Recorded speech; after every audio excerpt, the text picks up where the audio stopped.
আসসালামু আলাইকুম, সবাই কেমন আছেন? আশা করতেছি সবাই ভালো আছেন। নতুন ভিডিও নিয়ে চলে আসলাম। ভিডিওটা দেখেই বুঝে গেছেন কী নিয়ে ভিডিও করতেছি। আমরা যখন ঢাকায় যাই, ঢাকায় যাওয়ার পরে ঢাকা থেকে যখন আসি, আসার পরে দেখি আমাদের রুমটা পুরাই অবস্থা অনেক খারাপ। আপনারা দেখেই বুঝতেছেন ভিডিওটা।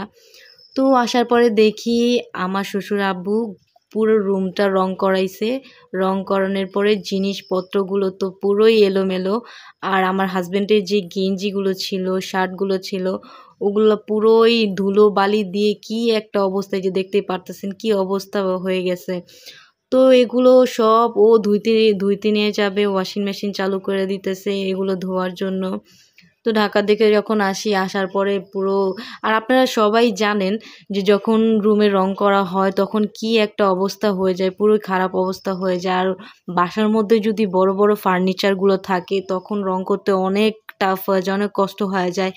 এই যে ড্রেসিং টেবিল, তারপরে হচ্ছে সুকেস, খাট, এগুলো সরায়া তারপর রং করা অনেকই খুব কষ্টের একটা কাজ। আবার এগুলো সব ঠিকঠাকভাবে সবাই রাইখা দিছে। রাখার পরে আইসা দেখি পুরো রুমটার যে এক অবস্থা।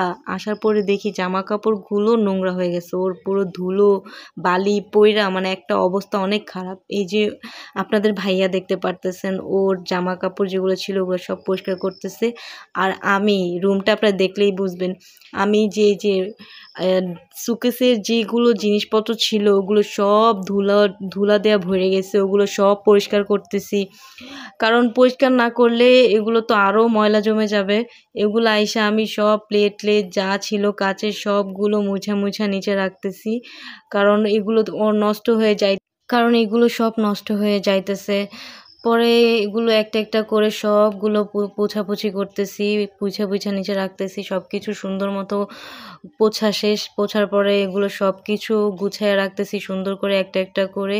যেগুলো যেটা যেদিকে রাখার ওগুলো সুন্দর মতো গুছায় রাখতেছি।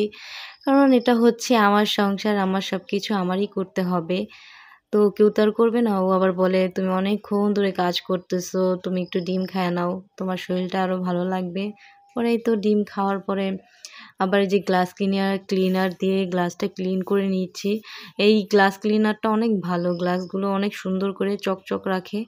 তারপরে এই তো দেখতেছেন আমার রুমটা কি অবস্থা। আসার পরে চাদর বিছাইছি, বিছানোর পরে এগুলো সব ঝাড়ু দিতেছি। সুন্দর মতো যত ধুলা ছিল সব ক্লিন করা শেষ। এখন আসছি আমার ড্রেসিং টেবিলের আয়নাটা পরিষ্কার করতে। ও আয়সা দেখেন কি দুষ্টামিটা করতেছে, মানে খায়ার কোনো কাজ নাই, আয়সা শুধু আমাকে ডিস্টার্ব করে। কাজ করার সময় এরকম ডিস্টার্ব করলে মেজাজটা কার না খারাপ হয়। আয়সা শুধু ডিস্টার্ব করে। পরে এই তো দেখেন কত সুন্দর করে আমার রুমটা, এখন এই তো কত সুন্দর করে রুম টুম সব কিছু গুছাইলাম। এখন আমি ঝাড়ু দিতেছি। এখন কত ভালো লাগতেছে। আসলে সব জিনিসই গুছায় রাখলে ভালো লাগে। তো আল্লাহ হাফেজ, সবাই ভালো থাকবেন।